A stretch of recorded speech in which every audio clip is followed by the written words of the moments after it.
కందిపప్పుతో సాంబార్ పప్పు masala vada. Tenali double horse pulses నుంచి రుచికరమైన కందిపప్పు మీకోసం. యాదవ్ ఆధార్ చేసే పొరి 1,50,000 దాంట్లో కన్నా నేను ఒప్పుకోవడం నాకు అవసరం లేదు. అవే పైసలే నాకు ఇస్తాను, నా మోయిన పానం నాకు తెచ్చియమను. లేదంటవా నా అప్పు ఎంతుందో నా పిల్లలకి రేపు జాబులకి ఇట్లా యాదన్న ఒకటి ఆధార్ చూపిస్తేనే నేను ఒప్పుకుంటా. లేదంటే వాళ్ళ మీద కేసు పెడతా, నేను ఇద్దరి మీద పెడతా.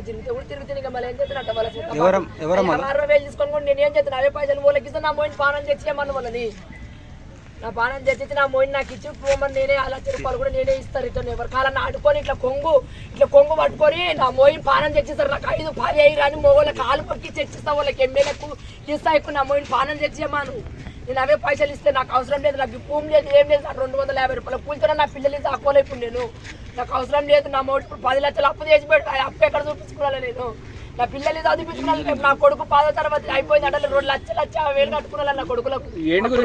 అన్నమాట ఎమ్మెల్యే అన్న మాటకి దాన్ని పోయిండు.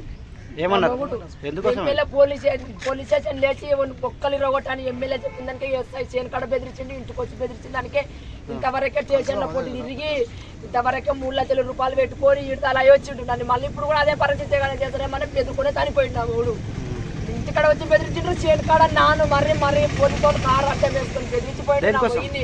ఇన్ని బొక్కలు ఇరగొడతాము, ఇన్ని స్టేషన్లో వేస్తాము కొడుక, ఇంతవరకే నీ పోయినావంటే నీకు ఇంకా ముప్పు దిగిలేదు, ఇప్పుడు మళ్ళీ వేస్తామని నా ముందర వచ్చి మరీ జవడ మాడిపోయిండ్రు. నా మూడు తెలివక అన్నాడు, తాగి అన్నాడు, ఎట్లా అన్నాడు, నీ కాలు మొక్కుతాను ఎస్ఐని మరీ కాలు మొక్కించి తోలేను నా గుడిసెకా నుంచి నా చేనులో. ఎందుకు అంటే నా చేనులకి నీళ్లు రానియొద్దు అని చెప్పిన దానికే అతనికి కాలువ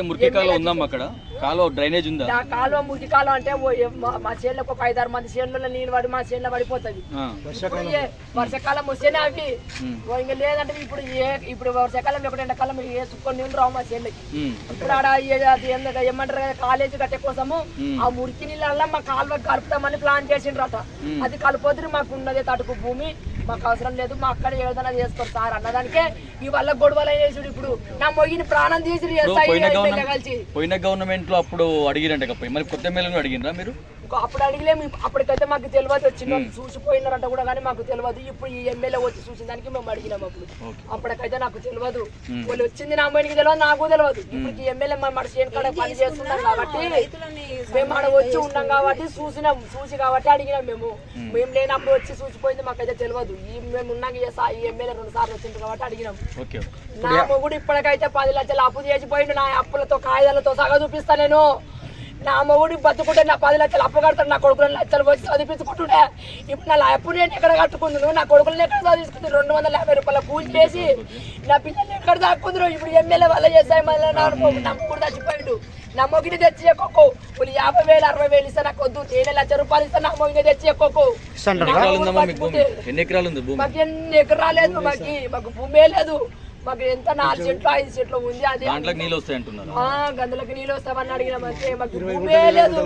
మాకు భూమి ఉంటే నాకు 5-6 ఎకరాల భూమి ఉంటాయి. ఇక్కడ భూమి అమ్మి నా కొడుకులు దాక్కుంటుంది. ఇప్పుడు నాకు భూమి లేదు. 2 రూములు ఇల్లు కట్టిన దానికి 10 లక్షలు అప్పు చేసిండు చూడు. ఇప్పుడు నాకు ఆ ఇంటి కూడా లేదు, అప్పు చేసి ఇల్లు కట్టుకున్నాం. అది ఆ అప్పు నా అప్పు తెంపి నా పిల్లలకు జాబ్లన్నా చేయకపోక నా పిల్లలు చదువులకు చెప్పిస్తారు. ఏం చెప్పిస్తారు? యాదన్న మాకు ఆధార్ చూపించి యాదన్న చేయమని. మరిన్ని వీడియోస్ కోసం ఛానల్ ని సబ్స్క్రైబ్ చేయండి, లేటెస్ట్ అప్డేట్స్ కోసం వాట్సాప్ ఛానల్ ని ఫాలో చేయండి, అండ్ లింక్ డిస్క్రిప్షన్ లో ఉంది.